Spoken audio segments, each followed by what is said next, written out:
Okay, this video is to show how to create and manage and edit categories for a Woocommerce e-commerce website.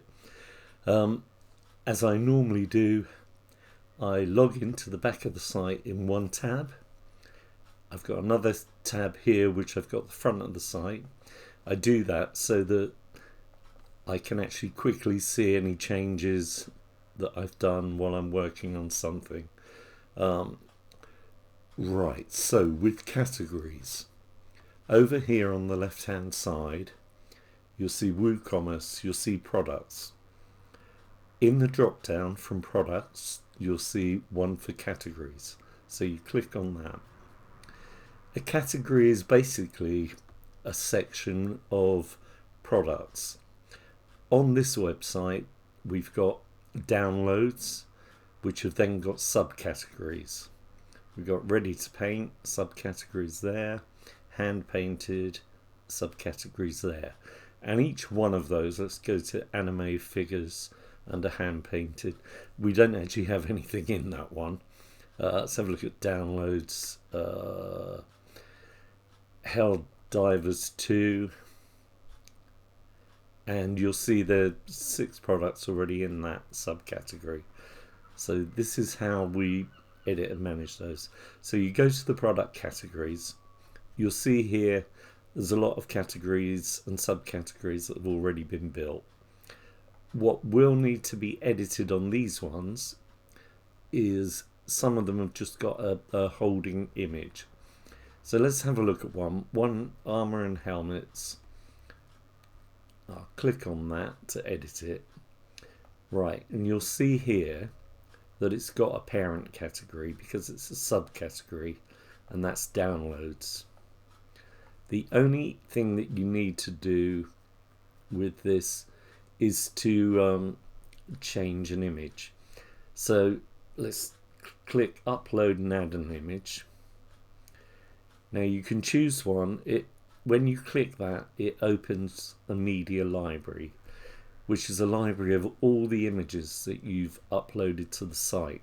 So you can choose one from there, or over here on the left, you've got upload files. You select a file, which opens up your computer, and you can select an image to go as the, we're not going to do it because it's only just to show you, which will go as the main image for that category. Let's have a look. Right, so I'll cancel that out and use the X. When you've made any changes like that, you click this button down here on the left called update, and it will update the information. If you want to add a brand new category, again, it's very simple. You go to categories. Up here you've got add new category, so let's call that test 1. I'll delete this as soon as I've done it. Then you determine, has it got a parent category? Well, let's say armor and helmets. So it's a sub category, so to speak. Upload an image. I'll just take one from the media library. So that one. Down here on the bottom right, you've got use image, and you'll see that now represents that category. Click add new category, and you'll see here you've got downloads, you've got armor and helmets, which is a subcategory, and you've got the test 1, which is sub, but we'll delete that. When you hover over these, you'll see little links here. So normally, like I did just now, we use edit, but with this one we just delete it because we don't want that one anymore, as it was only a test. And the same with any of these. If you decide you don't need those categories anymore, just delete them. You'll see over here there's a count. That shows you how many products are actually in them.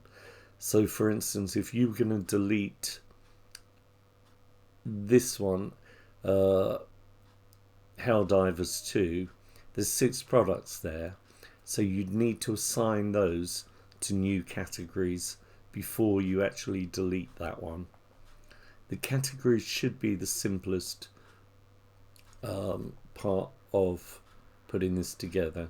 The images that you use for the categories, same as product images, try and make them square images. They just look better without being cropped or anything when they're displayed on the actual website. If you look at you see here, you go to downloads category and you've got the 3 subcategories that have been added, and this other STL and models doesn't have an image yet, so that needs to be done within the category section in the back of the site. Okay, the next one I'll do will be products, but I think that's pretty much all you need with categories. When you are doing products, any new categories that you add, they'll be displayed for you to choose when you add products, but I'll get to that on the next one.